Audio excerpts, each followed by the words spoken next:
Good afternoon once again to all of you. So this will be our second video of this chapter. So let's get started. Our next topic is sediments and sedimentary rocks. तो हमने igneous और rock देख लिया था, जो पहला type है rock का, है ना, जो प्राइमरी रॉक है उसके दोनों टाइप इंट्रूसिव और एक्सट्रूसिव देख लेते हैं। अब हम देखते हैं रॉक का second type, sediments and sedimentary rock. ठीक है। Rocks roll down, crack and hit each other and are broken down into small fragments। ठीक है, this small particles are called sediments. अब क्या होता है कि जो चट्टानें होती है, ठीक है ना, वो टेम्परेचर जो कि सन के कारण, जो कि टेम्परेचर मतलब कोई भी चट्टान है वो सन रेस के कारण गर्म होती है, फिर नाइट में वो ठंडी होती है। अब ये जो प्रोसेस है ये कंटिन्यूसली चलती रहती है ना, दिन रात। तो जो चट्टान है वो गर्म होती है, ठंडी होती है, गर्म होती है, ठंडी होती है। ठीक है, तो इस कारण से उसमें क्रैक आ जाती है। ठीक है ना, और कभी भी वेदरिंग के कारण मतलब पानी गिरता है ना, तो वो क्रैक हो जाती है। तो पानी के प्रेशर से वो चीज़ें टूटती भी है ना। कभी कभी क्या होता है कि चट्टानें आपस में एक दूसरे से टकराती है, हीट ईच अदर, ठीक है, तो वो टूट जाती है। टूटने के बाद कहीं ना कहीं तो वो जो रॉक्स के जो फ्रेगमेंट्स है या पार्टिकल्स है वो कहीं ना कहीं तो जाके टूटते हैं या गिरते हैं। ठीक है, तो वही पार्टिकल्स या फ्रेगमेंट्स क्या कहलाते हैं? सेडिमेंट्स। मतलब बेसिकली जो रॉक के जो पीसेस होते हैं जो टूटते हैं उन्हें हम सेडिमेंट्स बोलते हैं। अब वही sediments, this sediments are transported and deposited by wind, water etcetera. अब यही जो रॉक के जो छोटे छोटे पार्टिकल्स या फ्रेगमेंट है, ठीक है, तो ये हवा के साथ या पानी के साथ कहीं ना कहीं एक जगह से दूसरी जगह ट्रांसपोर्ट होते हैं। अब हवा बोलोगे सर हवा में कैसे पार्टिकल उड़ जाएंगे?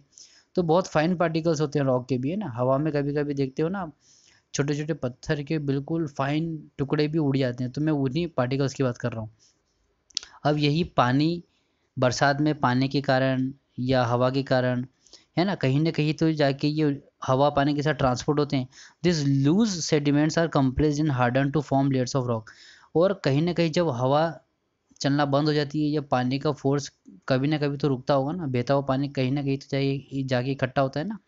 तो बहते हुए पानी के साथ या हवा के साथ कहीं ना कहीं ये पार्टिकल्स जाके इकट्ठे होते हैं, और एक के बाद इस तरह के जो पार्टिकल्स है सेडिमेंट्स, इनकी लेयर बनती जाती है, जैसे आपको इस पिक्चर में दिख रहा होगा। यहाँ पर एक तरह से आपको ये जो सेडिमेंट्री रॉक दिख रहा है, ये एक तरह से आपको पेस्ट्री जैसा दिख रहा होगा या केक जैसा जी, क्योंकि इस पे अलग अलग लेयर्स हैं। तो ये लेयर्स क्या होती है, एक दूसरे के ऊपर जमती जाती है ना, और टाइम के साथ ये हार्ड होती जाती है ना, और कंप्रेस मतलब अपने चिपकती जाती है, कंप्रेस होती जाती है। तो इस तरह से जो रॉक बनते हैं उनको सेडिमेंट्री रॉक्स कहते हैं। जैसे सैंडस्टोन अगर आपने देखा होगा, जिसको हिंदी में हम बलुआ पत्थर बोलते हैं, ठीक है, और काफ़ी फाइन ग्रेन्स से या छोटे छोटे रेत के या चट्टानों के ग्रेन्स से ये पत्थर बने होते हैं, है ना, जिन इससे इनको सैंडस्टोन कहा जाता है। These rocks may also contain fossil of plants, animals and other microorganisms that once lived on them। कभी कभी क्या होता है इन पत्थरों के बीच में कोई सा प्लांट, उस जैसे प्लांट कोई सा मर जाता है या डेड हो जाता है, तो उसके पार्टिकल्स भी उड़ के चले आते हैं। कोई सा एनिमल्स अगर मर जाता है ना, तो वो डिकम्पोज होने लगता है। डिकम्पोज के मतलब उसके पार्टिकल्स भी उड़ के कहीं ना कहीं तो जाते होंगे। तो कभी कभी इन रॉक्स में एनिमल्स और प्लांट के जो डिकम्पोजिशन वाले जो पार्टिकल्स है वो भी इनके साथ में क्या हो जाते हैं, अटैच हो जाते हैं, है ना, हार्ड हो जाते हैं, कंप्रेस हो जाते हैं। तो कभी कभी आपको वो पार्टिकल्स भी इन चट्टानों में मिल जाएंगे। ठीक है, तो इस तरह से सेडिमेंट्री रॉक बनते हैं। इंपॉर्टेंट फैक्ट, अब देखिए sedimentary rocks turn into metamorphic rock. यहाँ पर आपको दिख रहा होगा ये कभी एक टाइम पे सेडिमेंट्री रॉक था, है ना। बाद में igneous and sedimentary rocks can change into metamorphic rocks under great heat and pressure. तो इग्नियस और सेडिमेंट्री रॉक्स जब उन पे एक्सेसिव हीट और प्रेशर पड़ता है तो वो किस में कन्वर्ट हो जाते हैं? Metamorphic rock. और ऐसा कब हो सकता है? जब वो रॉक अर्थ के अंदर किसी तरह से चला जाए, ठीक है ना। For example clay changes into slate and limestone into marble. तो जो क्ले होता है ना, वो एक्सेसिव हीट और प्रेशर के कारण काय में कन्वर्ट हो जाता है? स्लेट। स्लेट मतलब जो जिसे आप पट्टी बोलते हो ना, पट्टी पे कभी ना कभी आपने लिखा होगा, है ना, जब आप छोटे होंगे। तो वो स्लेट, वो क्या है एक्चुअली में? वो स्लेट क्या है? मेटामॉर्फिक रॉक है। लाइम स्टोन जिसको हम चूना बोलते हैं, तो जब चूना अर्थ के अंदर रहता है और वो जब उस पर एक्सेसिव और हीट और प्रेशर पड़ता है तो वो काय में कन्वर्ट हो जाता है? लाइमस्टोन मतलब चूना। वो मार्बल जिसको हम संगमरमर बोलते हैं, तो वो मार्बल में कन्वर्ट हो जाता है। ठीक है। अब यूजेस ऑफ रॉक्स, रॉक्स के क्या यूज हो सकते हैं? The hard rocks are used for making roads, houses and buildings. तो जो हार्ड रॉक होते हैं मतलब बिल्कुल सॉलिड रॉक्स होते हैं, उनसे हम रोड, घर या अलग अलग तरह की मॉन्यूमेंट्स या बिल्डिंग्स बना सकते हैं। Stones are used in many games. आप पत्थरों से अलग अलग गेम्स भी खेले जाते हैं, जैसे फॉर एग्जांपल 7 स्टोन जिसको आप पिट्ठू बोलते हैं या सितोलिया बोलते हो, हाउस स्कॉच है ना, इस या किट किट जो आप खेलते हो ना, वो एक टांग जैसे पत्थर फेंकते हो, फिर एक जैसे एक पैर ऊपर करके हम उस पे जंप करते हैं, है ना, वो उसको बोलते हैं स्तूप या किट किट। 5 स्टोन है ना, गिट्टी, गिट्टी जिससे हम घर वगैरह बनाते हैं, ठीक है। Rocks are used in many monuments, है ना, तो रॉक्स से अलग अलग मॉन्यूमेंट्स भी बने, जैसे रेड फोर्ट या ताजमहल। तो जो रेड फोर्ट है वो कैसे बना है, रेड सैंड स्टोन मतलब लाल बलुआ पत्थर से बना है, जो कि एक तरह से किसका फॉर्म है, सेडिमेंट्री रॉक का। Taj Mahal is made up of white marble, है ना, तो वाइट वाइट मार्बल मतलब संगमरमर, जो कि किससे बना था, कभी ना कभी यही वाइट मार्बल क्या रहा होगा, लाइमस्टोन मतलब सेडिमेंट्री रॉक रहा होगा। बाद में एक्सेसिव हीट और प्रेशर से वही लाइमस्टोन काय में कन्वर्ट हो गया, वाइट मार्बल में, ठीक है। तो ये दो एग्जांपल है जो अलग अलग रॉक्सों से बने हैं। रॉक साइकिल काफ़ी इंपॉर्टेंट टॉपिक है इस चैप्टर का। Definition, this process of transformation of the rock from one to another render certain conditions in a cyclic manner is known as the rock cycle. तो क्या होता है कि रॉक्स का ट्रांसफॉर्मेशन होता है, ठीक है, मतलब लावा निकला, लावा से क्या बना, इग्नियस रॉक, इग्नियस रॉक पे जब विंड या वाटर का प्रेशर बना तो वो काय में कन्वर्ट हो गए सेडिमेंट्स में, ठीक है। सेडिमेंट्स जब कहीं ना कहीं जाके विंड और वाटर के एक्शन से कहीं ना कहीं जाके जब वो इकट्ठे हुए तो टाइम के साथ वो कंप्रेस हुए, ठीक है, हार्ड होते गए, तो क्या बने, क्या मिला हमें, सेडिमेंट्री रॉक। यही सेडिमेंट्री रॉक जब एक्सेसिव और हीट और प्रेशर पड़ा इस सेडिमेंट्री रॉक पे तो ये काय में कन्वर्ट हो गए, मेटामॉर्फिक रॉक में।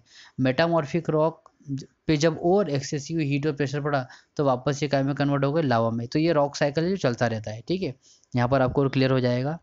देखिए the process of rock cycle, ठीक है। When the molten magma cools it solidifies to become igneous rock, मतलब मोल्टन मैग्मा जब ठंडा हो जाता है तो काय में कन्वर्ट हो जाता है, igneous rock. These igneous rocks are broken down into small particles। यह igneous rock स्मॉल पार्टिकल्स में कन्वर्ट हो जाते हैं किसी न किसी एक्शन के through, weathering, erosion, wind water के थ्रू। देट आर ट्रांसपोर्टेड, है ना, और ये ट्रांसपोर्ट होते हैं विंड और वाटर के through, and deposited to form sedimentary rock, और कहीं ना कहीं जाके ये सेडिमेंट्स इकट्ठे हो जाते हैं तो काय में कन्वर्ट हो जाते हैं, सेडिमेंट्री रॉक में। When the igneous and sedimentary rocks are subjected to heat and pressure, और यही इग्नियस और सेडिमेंट्री रॉक्स पे जब एक्सेसिव हीट और प्रेशर पड़ता है तो ये काय में कन्वर्ट हो जाते हैं, मेटामॉर्फिक रॉक में। तो यहाँ पर आपको साइकिल दिख रहा होगा। तो देखिए यहाँ फर्स्ट नंबर पे क्या है, मैग्मा, नीचे मैग्मा का पिक्चर बना है। मैग्मा जब ठंडा होता है तो काय में कन्वर्ट होता है, इग्नियस रॉक में। इग्नियस रॉक जब टूटता है, जब स्मॉल पार्टिकल में कन्वर्ट होता है, मतलब वेदरिंग या इरोजन के थ्रू, तो काय में कन्वर्ट होता है, सेडिमेंट्स में। यही सेडिमेंट्स जब विंड और वाटर के थ्रू जब ट्रांसपोर्ट होते हैं कहीं ना कहीं पे जाके इकट्ठे होते हैं, है ना, इकट्ठे जाके कंप्रेस होते हैं, कंप्रेस होने के बाद ये हार्ड हो जाते हैं तो काय में कन्वर्ट हो जाते हैं, सेडिमेंट्री रॉक में। सेडिमेंट्री रॉक पे जब एक्सेसिव हीट और प्रेशर पड़ता है तो काय में कन्वर्ट हो जाता है, मेटामॉर्फिक रॉक में। तो ये जो रॉक साइकिल है ना चलते रहता है, लेकिन ये ऐसा नहीं है एक दो दिन की प्रोसेस नहीं है, इस पर सालों लगते हैं। Process of rock cycle continue, तो देखिए यहाँ पर वॉल्केनिक इरप्शन हुआ, जिस सपोज करो मैग्मा है, मतलब मैग्मा अर्थ के अंदर है, वॉल्केनिक के थ्रू ये बाहर आया, बाहर आने के बाद ये ठंडा हुआ, इग्नियस रॉक में कन्वर्ट हुआ, फिर इग्नियस रॉक सेडिमेंट्स में कन्वर्ट हुआ, सेडिमेंट्स सेडिमेंट्री रॉक में कन्वर्ट हुआ, सेडिमेंट्री रॉक मेटामॉर्फिक रॉक में कन्वर्ट हुआ, मेटामॉर्फिक रॉक फिर से क्या में कन्वर्ट हो गया, मैग्मा में, फिर मैग्मा लावा के थ्रू फिर बाहर आया। तो ये जो प्रोसेस ही चलता रहता है। The metamorphic rocks which are still under great heat and pressure melt down to form molten magma. तो मेटामॉर्फिक रॉक जो कि कंटिन्यू जिस पे हीट और प्रेशर पड़ता रहता है, जिसके कारण वो मेटामॉर्फिक रॉक मेल्ट हो जाता है और काय में कन्वर्ट हो जाता है, मोल्टन मैग्मा में।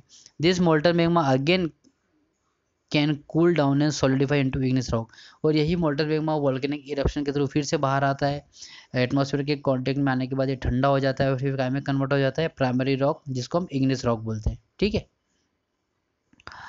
Do you know rocks are made up of different minerals, क्या आपको पता है रॉक्स अलग अलग मिनरल्स से बने होते हैं। Minerals are naturally occurring substances which have certain physical properties and definite chemical composition. तो मिनरल्स क्या है, ये नेचुरली ऑक्यूरिंग सब्सटेंस है, मतलब मिनरल्स को किसी ने बनाया नहीं है, जैसे जैसे अर्थ में चेंजेस होते गए हैं इनकी फिजिकल और केमिकल प्रॉपर्टी भी चेंज होती गई है, और हर एक मिनरल की अलग फिजिकल और केमिकल प्रॉपर्टी होती है। Minerals are very important to human kind, और मिनरल्स बहुत ज़रूरी होते हैं ह्यूमन काइंड्स के लिए। Some are used as fuels, कुछ कुछ मिनरल्स फ्यूल्स के मतलब एक ईंधन के रूप में या फ्यूल के रूप में यूज़ होते हैं, जैसे कोल है ना, लकड़ी वगैरह जलाते हैं, उससे बड़े बड़े थर्मल पावर प्लांट चल रहे हैं जिससे इलेक्ट्रिसिटी पैदा होती है ना, रेल चलती है कोल से, तो एक तरह से क्या है, फ्यूल है। नेचुरल गैस के फॉर्म में यूज़ होता है, ठीक है, नेचुरल गैस भी एक तरह से फ्यूल है, ठीक है, जिसे हम सीएनजी बोलते हैं ना, compressed natural gas. Natural gas से भी हम व्हीकल्स वगैरह चलाते हैं, पेट्रोलियम है, पेट्रोल से तो हम व्हीकल चलाते ही हैं। They are also use in industries, और यही मिनरल्स इंडस्ट्रीज में भी यूज़ होते हैं, ठीक है ना, जैसे आयरन, एल्यूमिनियम, गोल्ड, यूरेनियम, तो ये भी क्या है, एक तरह से मिनरल्स है, तो ये भी इंडस्ट्रीज़ में यूज़ होते हैं, इनसे अलग अलग चीज़ें बनती है। इन मेडिसिन एंड फर्टिलाइज़र, और अलग अलग मिनरल्स अलग अलग मेडिसिन और फर्टिलाइज़र में भी यूज़ होते हैं, है ना, तो ये अलग अलग कुछ यूजेस है मिनरल्स के। Thank you. तो बेटा इस तरह से जो हमारा चैप्टर यहाँ कंप्लीट होता है, आई होप आपको समझ में आया होगा। आपको एक बार बुक भी पढ़ना है, ठीक है। Once again thank you.